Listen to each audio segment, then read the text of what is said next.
colaadda gobolka bariga dhexe ku dhow inay jirsato laba qarni ayaa hadda mar kale waxaa sare maray walaaca laga qabo inuu gobolka uu ka dhaco qarax weyn oo sababa dagaalweyne ka dhaca gobolka bariga dhexe. Laga soo bilaabo weerarkii Xamaas ee 7 Oktoobar ee xigtay duulaan xasuuq oo Israel ka wado Gaza ilaa 2 toddobaad ka hor ay wax walba isbedeleen markii weerar ka dhacay Beirut iyo Tehran lagu dilay hogaamiyaashii sare ee Xamaas iyo Xisbullah oo ay xigtay argoosi ay ku dhawaaqeen Iiraan iyo Xisbullah. Tan warbixin ku siinaysa saacadihii u dambeeyay dhacdooyinkii gobolka bariga dhexe laga soo wariyay xaaladii u dambeysay. Ugu horeyntii waxaan ku eegaynaa waxa ka dhacay gudaha Israel oo mar kale indhaha saxaafadda ay soo jiidatay markii wasiirka difaaca Israel Yoav Gallant uu si cad maanta ugu eedeeyay Netanyahu iyo dowladdiisa inay tahay cidda ka mas'uulka ah dib u dhigista heshiis xabad joojin oo laga gaaro dagaalka Gaza iyo in la sii daayo maxaabiista Israel ee ay ku jiraan askarta oo Xamaas gacanta ku hayso. Balse hadalkan wuxuu si dhaqso ah u carageliyay Netanyahu oo war-saxaafad rasmi oo xafiiskiisa ka soo baxay lagu sheegay in go'aanka uu qaatay Gallant ee lidka ku ah Israel inay dhaawacayso fursadaha heshiis lagu gaari karo.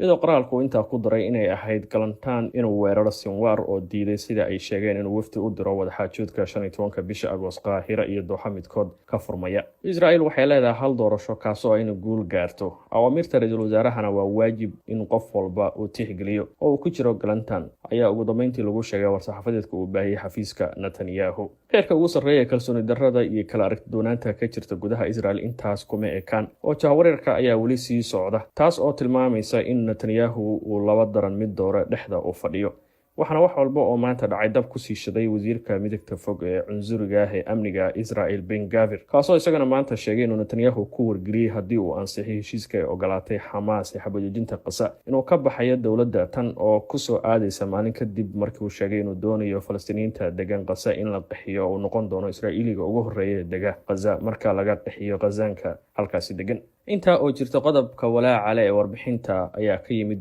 dhinaca Israel kadib markii wasiirka maaliyadda Israel Katz uu isna maanta sheegay hadal la yaab leh isagoo Iiraan ku eedeeyay inay maamusho oo ay taageerto xeryaha qaxootiga Falastiiniyiinta ee daanta galbeed ee Israel haysato, halkaas oo uu sheegay in Iiraan ku dhistay kooxo dagaalyahana isagoo markaa ku baaqaya in loo baahan yahay Israel inay weeraro ku qaado xeryaha sida xerada Janiin oo loo baahan yahay sida uu sheegay in lagu qaado ololo ballaaran oo lagu burburinayo oo ku tilmaamay kaabayaasha argagixisada. weerar kastoo halkaa ka dhaca ayaana ka dhigan ballaarinta dagaalka ee Israel inay ku sii soconayso qorshayaasha ciribtirka Falastiiniyiinta, iyadoo hadda ku dhawaad 50,000 oo qof ay ku dhinteen gudaha Gaza. guud ahaanna dhismayaasha ku yaala marinka Gaza ayaa kuwa burburay si dhammaystiran ama qayb ahaan. duulaan kastoo daanta galbeed ka dhacana waa mid halis ah oo colaadda sare u qaadaya, halkaa oo ay ku sugan yihiin dagaalyahano kooban oo taabacsan dhaqaaqyada iska caabinta Falastiiniyiinta. haddii aan kusoo laabanay isku dayda la filayo duulaan ballaaran oo Israel la kulmi karto iyo cadaadis joojinaya Israel oo ka imaan kara Iiraan, Xisbullah iyo kooxaha kale ee ku sugan Ciraaq, Syria iyo Yemen ayaa mid sare maraya saacad walba, iyadoo Xisbullah ay xalay ku qaaday weerar khasaare geystay saldhig ciidan oo ku yaala dhulka Israel haysato ee waqooyiga oo ku dhow xadka Lubnaan, halkaa oo ay mar kale kasoo muuqatay ceeb uu la kulmay nidaamka difaaca Israel ee Iron Dome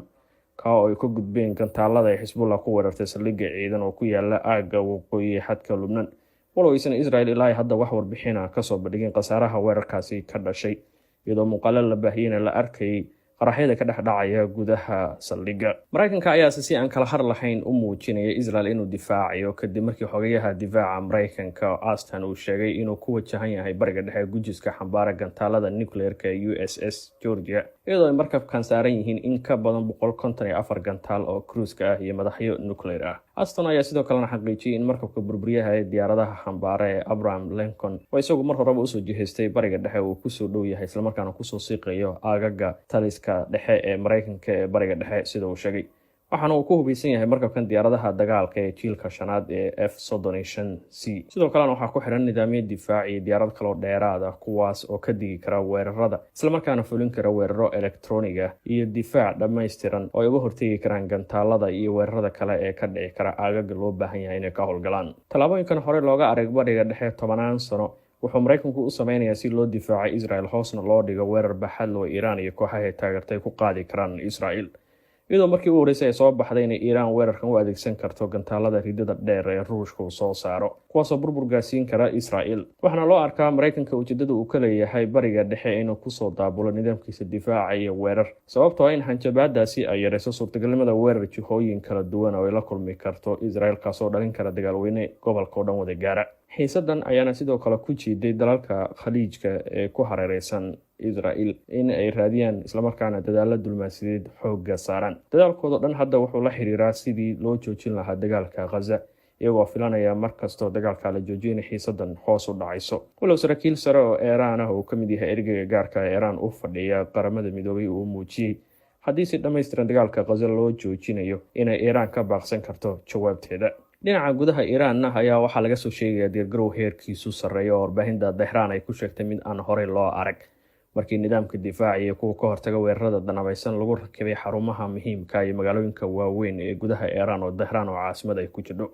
Si lamid ah ciidanka Iiraan ayaa sameeyay dhoolatus military, iyadoo saraakiisha sarsare ee Iiraan ay ku sheegayaan waajib aan laga leexan karin inay ka jawaabaan dilkii madaxii siyaasadda Xamaas Ismaaciil Haniya ee ka dhacay gudaha dhulka Iiraan. Dhinaca Lubnaanna, warbaahinta Lubnaan ayaa wararkii u dambeeyay ay soo saareen saacadihii u dambeeyay waxay ku sheegeen in Xisbullah ay sameynayso dhankeeda isdiyaarin aan horey loo arag, markii la sheegay in si buuxda ay u faroojiyeen dhammaan saldhigyada iyo xarumihii lagu yaqaanay, iyagoo hubkooda u raray goobaha dagaalka ee ku dhow xadka Israel. Waxaa intaa dheer saraakiisha Xisbullah in la sheegay inay ka baxeen Beirut iyo magaalooyinka waaweyn iyagoo aaday tuulooyinka iyo deegaano aan la magacaabin. Tan warbaahinta Lubnaan ay ku sheegtay hab ay Xisbullah uga hortagayso inay khasaare kala kulanto duulaan kasta oo ay soo qaado Israel. Ugu dambeyntiina wargeyska Washington Post ee ka soo baxa dalka Mareykanka ayaa isagoo xiganaya saraakiil sirdoon oo Israel wuxuu sheegay in qiimeyntii u dambeysay ee saacadihii dambe Isniinta maanta 12 Oktoobar ee sirdoonka Israel in laga helay tilmaamo muujinaya in Iiraan ay ku sii socoto diyaargarow ballaaran iyadoo doonaysa inay weerar ku soo qaado Israel. Weerarkaas oo si toos ah la sheegay Iiraan inay uga soo qaadayso dhulkeeda. Waxaa kaloo sare maray walaaca ay sirdoonka Israel ka qabaan in Iiraan sidoo kale ay ku dhufan karto saldhigyo iyo goobo muhiim ah oo Israel ku leedahay dibadda, iyadoo xalayba si degdeg ah ay Israel ku amartay ciidankeeda ka jooga Azerbaijan iyo Georgia in ay dib ugu soo laabtaan Israel sabab la xiriiran ee weeraro saldhigyada halka Israel ay ku leedahay la kulmi karaan. Dalalka Jarmalka, Ingiriiska iyo Faransiiska ayaa iyaguna dhankooda war-saxaafadeed wadajir ah oo maanta soo saareen waxay ugu baaqeen Iiraan iyo xulafadeeda inay hoos u dhigaan xiisadda si dagaalka looga baaqsado, waxayna caddeeyeen in si dhaqso loo baahan yahay in heshiis looga gaaro dagaalka Gaza. Xamaas oo fursadda arkaysana waxay ku adkaysteen inaysan wax waftiya u diri doonin Qaahira ama Dooxa marka la gaaro 15 Agoost sabab la xiriira in loo baahan yahay dhexdhexaadiyaasha Qatar iyo Masar inay ku sii socdaan heshiiskii hore oo ogolaatay Xamaas ee 3 waji ahaa, kaasoo markii hore ka soo bilaabmay hadal u jeediyay Biden oo si rasmi ah markaa u cadeeyay in Israel isku waafaqeen heshiis 3 waji ah, kaasoo ugu dambeyntii soo afjarayay dagaalka Gaza. Xamaas oo hadda uu hogaaminayo Yahya Sinwar ayaa mar horeba laga arkay mowqifka adag ee Yahya Sinwar, iyadoo markii u horeysana Xamaas ay ku adkaysanayso in loo baahan yahay in waqtiga lumin ee dhab ahaan loo guda galo heshiisyadii hore ee la isku waafaqay oo ugu dambeeyay heshiiskii 3 waji lahaa, kaasoo ku bilaabanayay in maxaabiis la isdhaafsado, ciidanka Israel ay goobaha muhiimka ka baxaan, isku socodka Gazana dib loo celiyo, iyadoo ugu dambeyntiina heshiiskaasi uu dhigayo in la soo afjaro dagaalka ciidanka Israelna si dhammaystiran ay uga baxaan. Xamaas ayaa sidoo kale si cad marka loogu celisay inaysan aqbali doonin ciidamo shisheeye oo la geeyo Gaza mustaqbalka, iyo wax kasta oo la xiriira xaaladda Gazana waxay sheegeen inay tahay mid ay tahay ka go'aan gaaraan dadka Falastiiniyiinta ah.